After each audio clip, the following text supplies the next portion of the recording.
Bonjour, c'est Claire-Lise. Voilà, on est sur ce 9e audio de cette série des 10 audios de fin octobre. Donc on avance, on avance. Cet audio, je l'ai intitulé malicieusement Rééducation. Pourquoi? À la fois parce que je suis une ancienne infirmière et que je sais que quand quelque chose a été cassé, il faut passer ensuite. On part de la réanimation vers les soins intensifs, des soins intensifs dans les services de médecine ou d'orthopédie, puis ensuite on passe dans le service de rééducation avant de rentrer chez soi. Et en même temps, se rééduquer, c'est peut-être parce qu'on a été mal éduqué dans notre enfance et que nous avons besoin de nous rééduquer. Alors, cet audio est la suite directe de l'audio précédent que j'avais intitulé « L'âme, l'enfant intérieur et le cœur » et le vulnérable. Donc, si vous n'avez pas écouté cet audio, écoutez-la en premier parce que celle-là, c'est la suite directe et donc, si vous n'avez pas écouté, vous allez moins bien comprendre. Donc, là où nous en sommes dans notre mois d'octobre, c'est qu'on en est à la fin du conte, quelque part. Dans cette fin du mois d'octobre, on est aussi dans l'énergie de la fin du conte. Et on est dans cette dynamique parent-enfant. C'est comme si on a un adulte en nous qui doit rééduquer notre nouvel enfant. Vous savez, dans la dynamique de cette roue, on s'était dit en août qu'on était mort et qu'on venait de renaître. Et en même temps, on était en train de naître. Après 9 mois de gestation, c'était la fécondation finalement de notre décembre qui passait en août dans la matière en renaissance. On va mieux le comprendre là quand on aura fini la roue, comment ça fonctionne, ces histoires de fécondation masculin-féminin. Et finalement, on renaît 2 fois chaque année. Une fois au masculin, une fois au féminin. Parce qu'à chaque fois, on est fécondé par 2 énergies différentes. Donc en septembre, on était en train en août et septembre, on était en train de naître à la fécondation de notre masculin de décembre. Et donc, en même temps, dans tout un processus parallèle du masculin, on était en train de mettre à mort, et pour pouvoir que cette renaissance soit possible, tout ce masculin qui n'était pas parti dans les bonnes directions et qui ne nous servait plus à rien.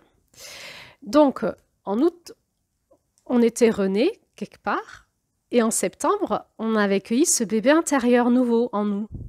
Et en octobre, on essaye. Ce bébé, il a grandi, c'est devenu des petits-enfants qui veulent jouer, qui veulent faire la créativité, qui veulent apprendre à créer, qui veulent apprendre de la vie. Et on est en train de leur apprendre ça. Et c'est comme une rééducation. C'est-à-dire que on a besoin d'activer l'intelligence de notre adulte intérieur pour pouvoir éduquer notre nouvel enfant relié à ce nouveau moi qui est en train d'émerger, cette nouvelle personnalité, cette nouvelle personne. On le voit à la fin de ce conte qu'elle a des conseils. Voilà ce qui lui est dit. Donc, je vais citer le livre. « Les enfants vont aussi utiliser leur créativité pour tester ton autorité, ta sagesse et tes résolutions. Sache qu'ils ont besoin d'une main ferme autant que d'une tante aimante qui leur apprend à détruire leur entrave en ayant recours à l'expression de soi et à la créativité. »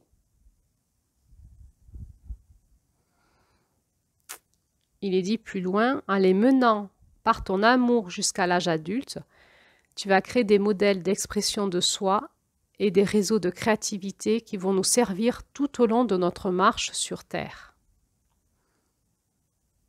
Et à un moment, c'est elle qui parle et elle dit « À travers eux, je vois mon masculin et mon féminin, et à travers mon masculin et mon féminin, je vais voir comment ma propre créativité peut se mêler à la leur pour extérioriser les rêves que l'on partage. » Et la Terre lui dit « Enseigne-les bien, tisseuse. Ainsi tu vas montrer aux autres comment l'esprit de l'artiste qui vit à l'intérieur de chaque être humain peut façonner un monde qui respecte la créativité que le grand mystère a placée au cœur de tout ce qui vit. »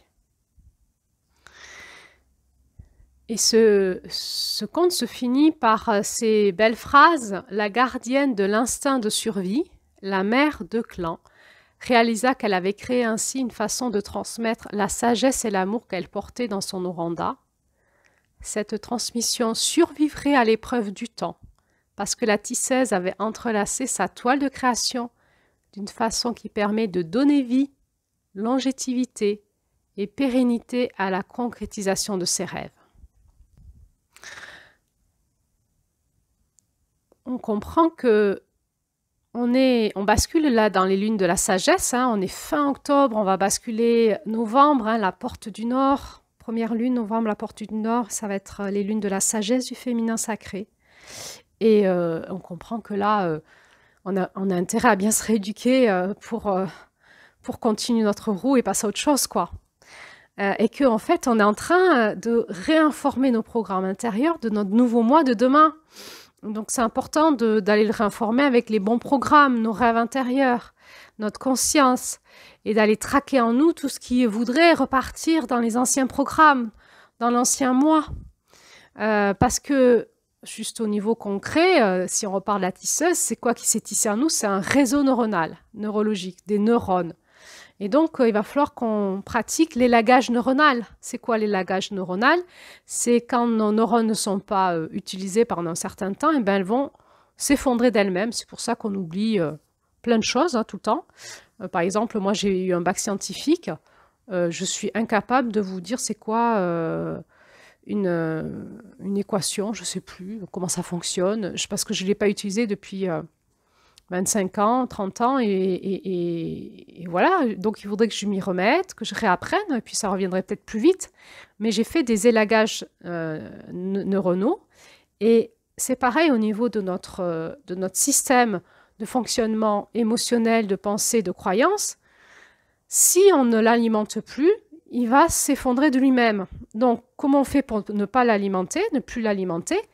Eh bien, on est obligé de se rééduquer, c'est-à-dire qu'il y a bien un travail de discipline personnelle à faire, qui est d'aller informer notre système neurologique d'autres pensées, d'autres émotions et d'autres croyances, et qui vont prendre la place des anciennes, les pousser, et les neurones, elles vont s'effondrer d'elles-mêmes, et ça va transformer notre personnalité. Et donc, c'est maintenant, c'est un travail. Pourquoi? Parce qu'on est en lien avec ce sensible en nous, cet espace intérieur qui se tisse. Et c'est maintenant, en décembre, on sera sur autre chose. Alors, on avait vu dans l'audio précédente la différence entre notre enfant intérieur, notre âme et notre cœur. Et je vais juste revenir là-dessus rapidement. Comment ça fonctionne, en fait, cet espace émotionnel en nous? Donc, on a un espace neurologique qui réceptionne de l'information, qu'on appelle le cerveau émotionnel, mais cet espace neurologique, il est branché à un espace énergétique, et on a un espace énergétique en nous qui s'appelle le corps émotionnel. Et le corps émotionnel est lui-même branché à un centre de force qu'on appelle le deuxième. Alors, ça dépend les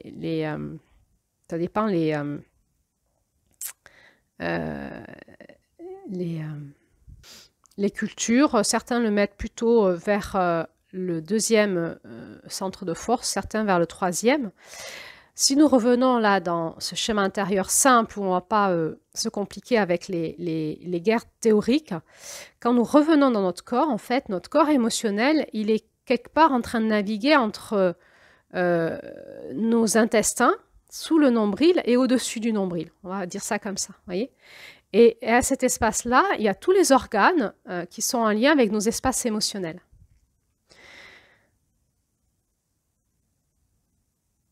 Notre âme, elle est partout dans notre corps et elle est au-delà de notre corps. Et notre cœur, c'est ce qui est au centre de nous et qui réceptionne l'unité de l'ensemble et qui va nous ramener vers notre cœur profond qui est notre unité ultime, qui est le divin en nous.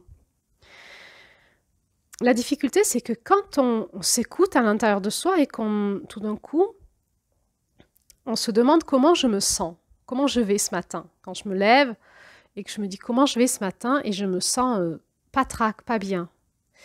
C'est qui dit que ça va pas? Est-ce que c'est le corps? Est-ce que c'est physique? C'est-à-dire, est-ce qu'il y a un problème biochimique parce que j'ai mangé trop de tartiflettes hier soir? est-ce que c'est émotionnel?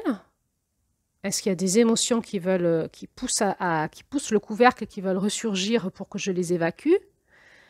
Est-ce que c'est mon âme qui dit oh ouais, Claire-Lise, il y a des trucs, je voudrais te dire aujourd'hui, je voudrais que tu m'écoutes. Et finalement, comment on sait qui me parle? Parce que la réception de l'information, elle est quelque part, des fois c'est quelque part la même. C'est-à-dire que notre âme, elle peut passer par nos émotions pour nous parler, mais ce n'est pas la même chose que notre enfant intérieur. C'est-à-dire qui sont les émotions de ce que j'ai vécu quand j'étais petite et qui est ma caractéristique aujourd'hui, comment je suis construite pour être ça dans la matière, comme si j'étais un enfant libre et que si j'avais aujourd'hui 6 ans, voilà, ben je serais comme ça. Et là, je me sens dans mon enfant intérieur qui vous dirait, allez, venez, on va aller dehors, ramasser des cailloux et peut-être faire une petite bêtise. J'ai bien envie de faire une petite bêtise parce que je suis une petite coquine. Voilà ce que dirait ma petite fille intérieure aujourd'hui. Et j'ai envie de rire. Je suis malicieuse, je me sens malicieuse. Si j'étais une petite fille de 3 ans, tout de suite, je vous dirais « Ah, j'ai envie d'un câlin, d'aller dans les bras de quelqu'un, je me sens fatiguée, j'aimerais prendre mon pouce et puis juste écouter le cœur de quelqu'un, sa chaleur physique, son cœur battre. Et comme ça, m'endormir tranquillement. J'ai besoin de sécurité affective un petit peu. C'est un petit peu l'heure peut-être de la sieste, là. Voilà. Si j'écoutais qu'est-ce que dirait mon bébé de 1 an, etc., etc.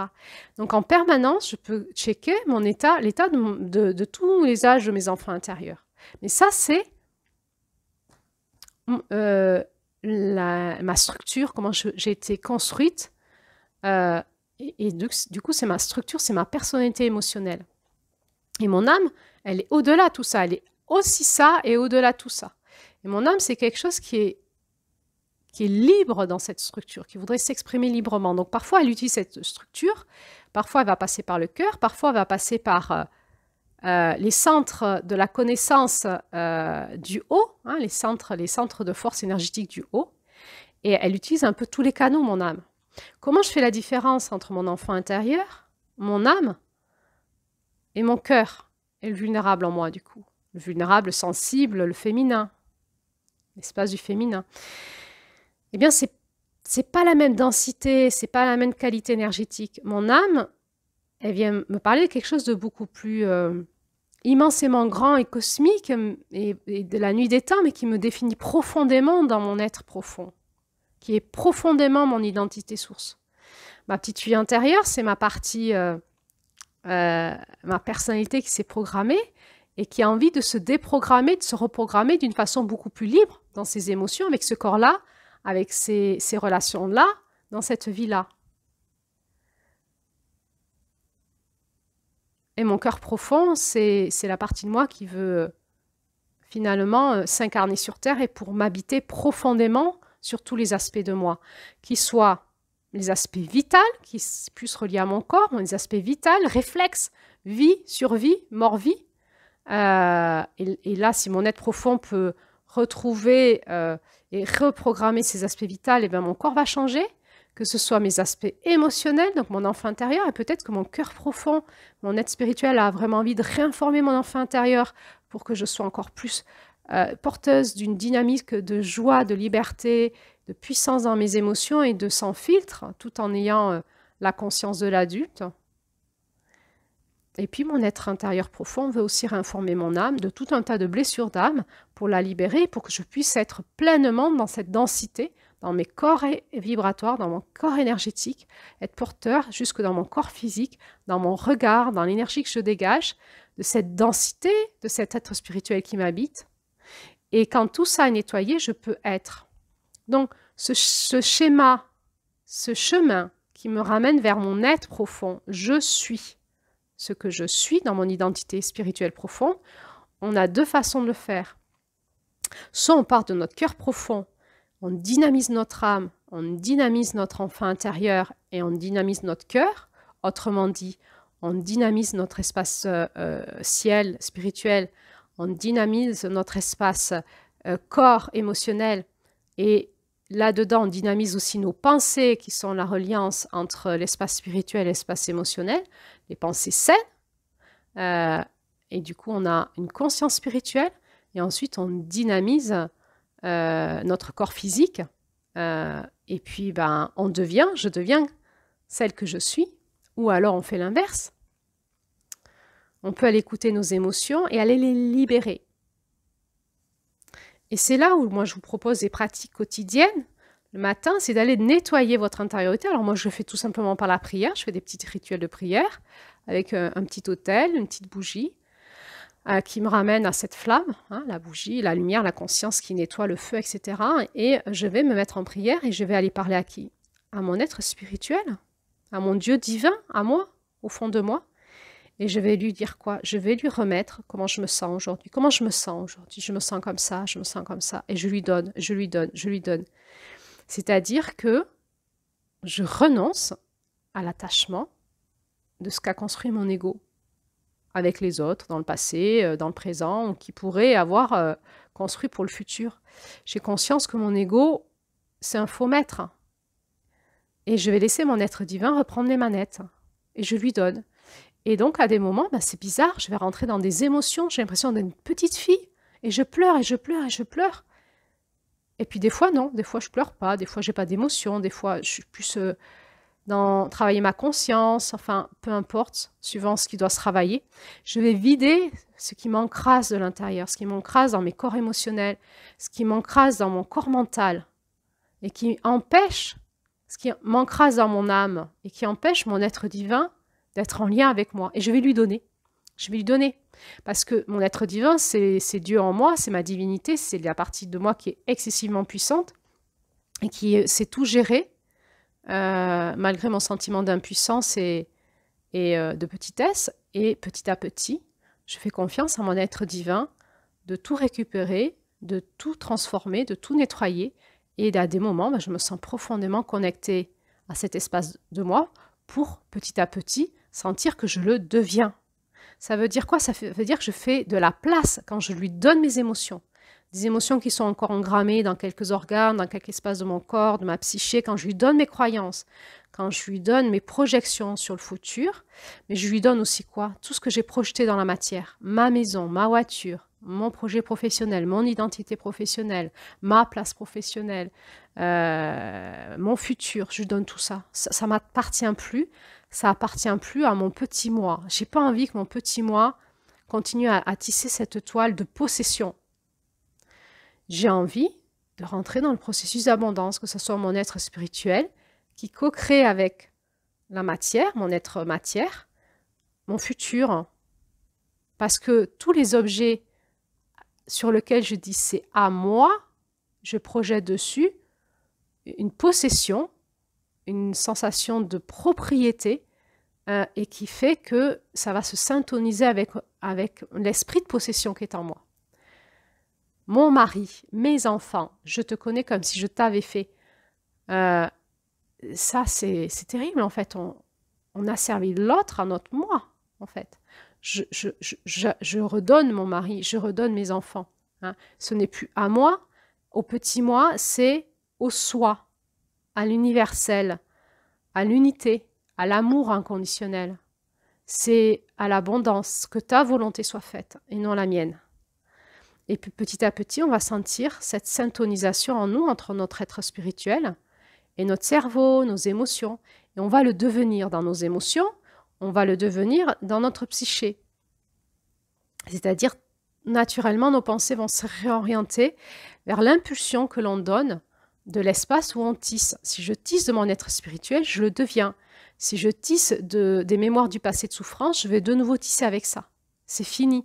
Je les lâche. Je ne veux pas les guérir, je les lâche. Je les donne au divin, qui va les transmuter dans la lumière noire. Je donne à mon espace, à ma mère divine intérieure, à la source de la lumière noire, tout ça là. Et dans la lumière noire, dans ce siphon, on avait vu ça en août, hein, l'énergie du siphon, elle va aspirer tout ça, me libérer et pouvoir me réinformer par sa rayonnance masculine de qui je suis réellement, de mon identité source. Et je vais le devenir. Alors on peut vivre comme ça, c'est cette résistance où on peut entendre ce genre de discours, on dit c'est bien et puis on le fait pas, on n'a pas envie, non, pas moi et tout, ou j'ai pas le temps, ou je suis prise par la vie, etc. Et là, ben, on est vraiment dans ce... comment on peut dire ça? Ce passage initiatique, cette porte, hein, t'y vas ou t'y vas pas, mais c'est de ta volonté personnelle que ça dépend. Tu peux te raconter tout un tas d'histoires, j'ai pas le temps, machin, truc, c'est ok, t'en es là. Mais à un moment, il y a ton masculin qui doit se réveiller et tu dois le lancer, dire j'y vais. J'ouvre la porte et j'y vais. Je vais faire ma discipline personnelle. Je vais l'inventer, je vais la créer, je vais écouter, je vais prier, je vais faire mes rituels avec mon intelligence qui m'est propre, avec tout ce que la vie m'a apporté comme ressources, hein. Ça peut être des exercices physiques, de l'automassage, de la méditation, du chant, de tout ce qui me correspond. Je vais me créer ce rituel de reconnexion à mon essence profonde, à mon oranda, tous les jours, et de nettoyage, et je vais remettre ma journée à mon essence spirituelle. Donc, on va vivre un moment, cette bascule de lâcher ce qui me sépare de mon être divin.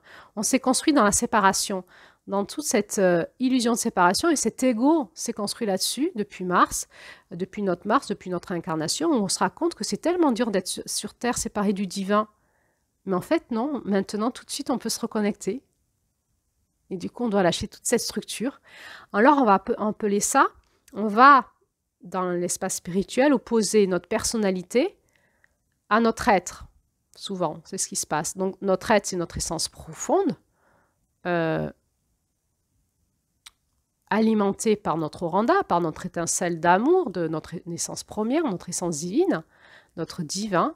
Et notre personnalité, c'est tout ce qu'on a créé depuis qu'on est conçu, en adaptation au monde. Mais cette personnalité, des fois, elle n'est pas du tout adaptée à notre être divin.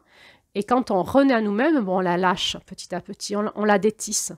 On la détisse, on dit ouais, je réagis comme ça émotionnellement parce que j'ai une blessure de ça. Alors ça justifie.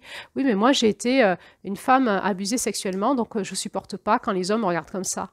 Oui, ça c'est ta personnalité, on s'en fout en fait. Tu peux détisser ça aussi. Tu peux détisser le viol, tu peux détisser l'abus, tu peux détisser ton rapport aux hommes et laisser ton oranda te réinformer sur quelle femme tu es aujourd'hui sans traumatisme. C'est quand tu veux, comme tu veux, tu peux le faire, mais il faut abandonner tes anciens schémas, c'est-à-dire il faut le vouloir. C'est le processus de deuil, je lâche, je les lâche, je lâche tout. Je veux plus être ça, je veux être plus relié à qui je suis. Sans mes traumatismes, sans mes blessures, c'est fini. Et donc, ce qui va se passer, c'est qu'on est toujours un être adapté, hein, donc on aura toujours une structure de personnalité, mais qui va petit à petit se syntoniser, s'harmoniser, s'égaliser avec notre être spirituel. Et c'est là où on revient sur la notion d'égalité, encore une fois. Qu'est-ce qui va se passer en nous avec ces exercices pratiques? Eh bien, petit à petit, on va restaurer les archétypes d'origine qui nous sont propres, notre géométrie sacrée, notre flocon de neige. On va réinformer notre ADN, enlever les chocs qui sont engrammés dans notre ADN, qui sont soit transgénérationnels ou réels qu'on a vécu, et on va les réinformer à la puissance de notre oranda, de notre essence spirituelle, et on va émerger dans cette nouvelle conscience, dans ce nouveau moi.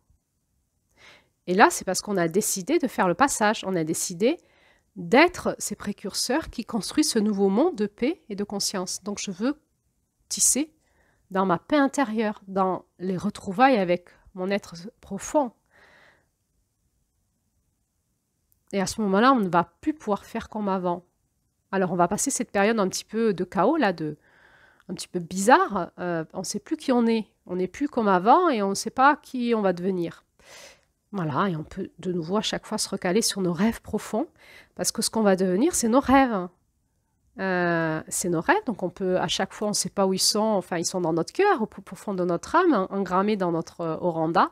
Et on peut aussi prier pour que laisser la main à ce que nos rêves profonds, inconnus, cachés, émergent et puissent passer dans la matière, et que c'est sur eux qu'on va se caler pour le futur, pour développer nos dons et nos compétences et devenir cet exemple pour l'humanité de cette femme qui s'est accomplie dans son être spirituel. Ce qui va se passer, c'est que, en fait, ce qu'il faut savoir, je vous l'ai déjà dit, je vais le répéter, c'est que nous vivons une période de fin et de changement planétaire. Il y a un ancien monde et un nouveau monde. On chevauche là. Donc il faut faire le pas de choisir entre guillemets son camp, d'être l'un ou l'autre. On ne peut plus chevaucher les deux en même temps. dans ce nouveau monde, il y a une nouvelle conscience qui émerge, qui est activée par la Terre. La Terre active nos réseaux énergétiques de notre corps et ça passe par notre corps. Donc plus on se connecte au centre de la Terre, plus on se connecte à ce réseau de lumière et de changement, plus on va être enraciné dans la confiance, dans la foi, plus on va être activé dans une nouvelle forme d'humanité. On ne peut plus, maintenant, se caler sur les enseignements des anciens sages. C'est fini, c'était pour l'ancienne humanité. Nous allons rentrer dans cette porte du Nord où nous allons prendre conscience que nous sommes tous reliés pour l'éternité. Nous allons rentrer dans la conscience de l'éternité et dans cette nouvelle conscience que nous allons activer par nos codes de lumière reliés à notre corps et aussi reliés à notre âme, à notre être spirituel intérieur, eh bien, nous allons prendre conscience d'une nouvelle humanité qui émerge, une nouvelle conscience qui est beaucoup plus reliée à la relation et à la reliance les uns les autres. On va vers notre janvier. Tout est une histoire de relation. Nous sommes tous interreliés et finalement, en laissant notre moi égotique et en laissant le moi supérieur, notre intelligence profonde, qui est à la fois l'intelligence de mon être séparé, unique, et de mon être associé, j'ai envie de dire, à cette intelligence universelle, eh bien, ça va créer cette harmonisation en permanence entre mon moi unique et mon moi en unité avec les autres. Et il y a cette nouvelle conscience dans le centre qui sera notre 13e ère qui va émerger petit à petit.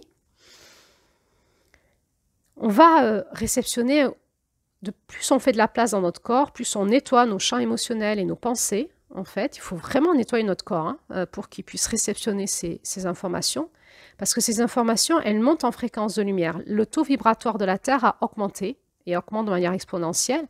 Et pour qu'on puisse recevoir ces informations vibratoires, il faut absolument que l'on nettoie notre corps. Notre corps, c'est le réceptacle de l'information et notre eau intracellulaire. Donc, notre eau intracellulaire, elle est chargée de nos émotions du passé. Il faut dégager tout ça. Nos pensées, nos croyances sont reliées à cet ancien monde. Il faut dégager tout ça. Il faut se fixer sur ce nouveau monde qui est en émergence, cette toile de lumière, et laisser cette information arriver par la Terre et par notre corps de cette toile de lumière. Et c'est beaucoup plus en vibration, très puissant. Et c'est accompagné par toutes ces fréquences cosmiques qui bougent aussi. Donc, on est à la fois accompagné par des fréquences planétaires, des fréquences cosmiques qui réactivent notre corps. Et pour ça, il faut en fait assouplir notre corps physique, donc assouplir dedans notre corps émotionnel, donc assouplir dedans notre corps de pensée. Il faut assouplir ces différents corps, qui sont des corps de matière, mais aussi des corps émotionnels. Il faut laisser les émotions sortir, les larmes faire leur travail. On est toujours dans la dimension de l'eau. Le matin, c'est le moment de prière où on laisse notre corps émotionnel se purger. Et juste, on vient dire à notre essence spirituelle comment on se sent aujourd'hui et ça va activer quelque chose. Et je vous assure, des fois, on pleure beaucoup. Des fois, non. Et puis, des fois, on devient plus sensible dans la vie. On a envie de pleurer à des moments. Des fois, on a les yeux mouillés. Juste, il faut laisser faire, il faut laisser ces émotions sortir, se purifier pour que notre eau intracellulaire redevienne beaucoup plus libre, pure, neutre, et qu'on puisse réceptionner ainsi les informations nouvelles qui émergent. Et on va vers une nouvelle conscience, qui est une conscience collective, qui n'était pas présente et accessible j'arrive pas à le dire, ne serait-ce qu'il y a quelques dizaines d'années en fait. Donc les vieux sages que l'on suit dans les pratiques spirituelles, on peut les lâcher, on peut se reconnecter à notre sage intérieur pour aller comprendre cette nouvelle conscience, cette nouvelle humanité, se relier les uns les autres. Et ça va se faire très rapidement parce qu'il y a une montée en puissance vibratoire actuellement. Et donc plus on libère notre corps, plus on va nous aussi se transformer et monter en puissance au niveau de la conscience, de nos émotions, de notre capacité à être qui on est. Et on va intégrer une fréquence plus haute dans la matière, dans notre corps physique. Alors comment on s'aide? Parce que notre corps physique, là, il fatigue actuellement. Notre cerveau, le corps physique, les nerfs, tout ce qui est le fonctionnement du corps physique, il peut être très fatigué. Il faut s'aider, donc purger, nettoyer, et puis bon, voilà, Mes astuces à moi, faites des cures d'eau de mer. Vous savez, vous achetez de l'eau de mer sur internet et puis ça s'achète en gros sac d'eau en fait, hein, de plusieurs litres. Et puis vous pouvez vous faire une dilution de 1/4 dans une bouteille d'eau, 1/4 d'eau de mer et 3/4 d'eau de source, par exemple, et vous buvez un verre tous les jours. Et ça va, c'est de l'eau salée, hein, c'est de l'eau, il y a plein de minéraux, d'oligo-éléments dedans, et ça va régénérer toute votre eau cellulaire. Ça va aider. Prenez aussi du silicium organique pour aider l'intégration à l'intérieur des cellules, des fréquences. Et puis, soutenez-vous par tout ce qu'il faut pour que votre corps fonctionne bien, toutes ces vitamines, les vitamines B pour le système nerveux, les oméga 3, toute la vitamine D et toutes ces autres sciences qui sont de la naturopathie. Et actuellement, il faut beaucoup vous soutenir. Alimentation assez saine, faire du sport pour faire circuler vos énergies. Et puis accepter la détox et puis accepter d'y aller, quoi, que ça va bousculer. Et puis vous allez voir, en vous calant à la terre, eh bien, les synchronicités vont arriver, vous allez trouver des personnes sur votre chemin, vous allez pouvoir parler, partager, vous sentir beaucoup moins seul. C'est fini le temps de la solitude. Nous sommes dans le temps de l'émergence de la toile de lumière et nous allons nous relier les uns aux autres. Mais pour cela, il faut qu'on fasse partie des gens lumineux, des gens qui se sont détachés de la toile de l'ombre et qui sommes en train de retisser avec notre toile de lumière et on apprend. Donc, des fois, on se trompe, on est en rééducation. Et il faut se rééduquer. C'est notre parent qui vient rééduquer, qui vient éduquer ce nouveau enfant d'une façon beaucoup plus en lien avec notre parent divin, notre mère divine, notre féminin divin qui est au cœur de notre essence spirituelle et qui est cette tisseuse qui vient nous aider à tisser en nous la toile de la vie, de l'amour et du nouveau monde et du coup du rêve de l'humanité. C'est quoi? L'humanité a un rêve, c'est de s'unifier dans la paix et dans la conscience. Eh bien, on démarre, on apprend. D'abord nous, puis ensuite avec les autres.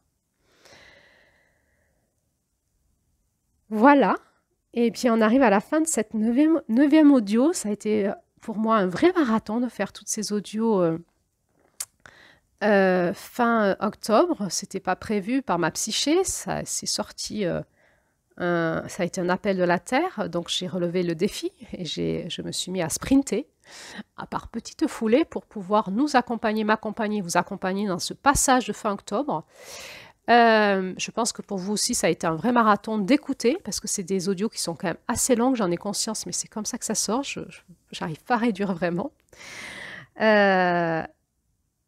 Alors on va aller vers cette mer de novembre, et mystère, surprise, je vous en dis pas plus, mais on aura quand même droit au repos à un moment. Pas tout de suite, mais à un moment oui. Vous allez voir, c'est de toute beauté cette porte du Nord. Hein.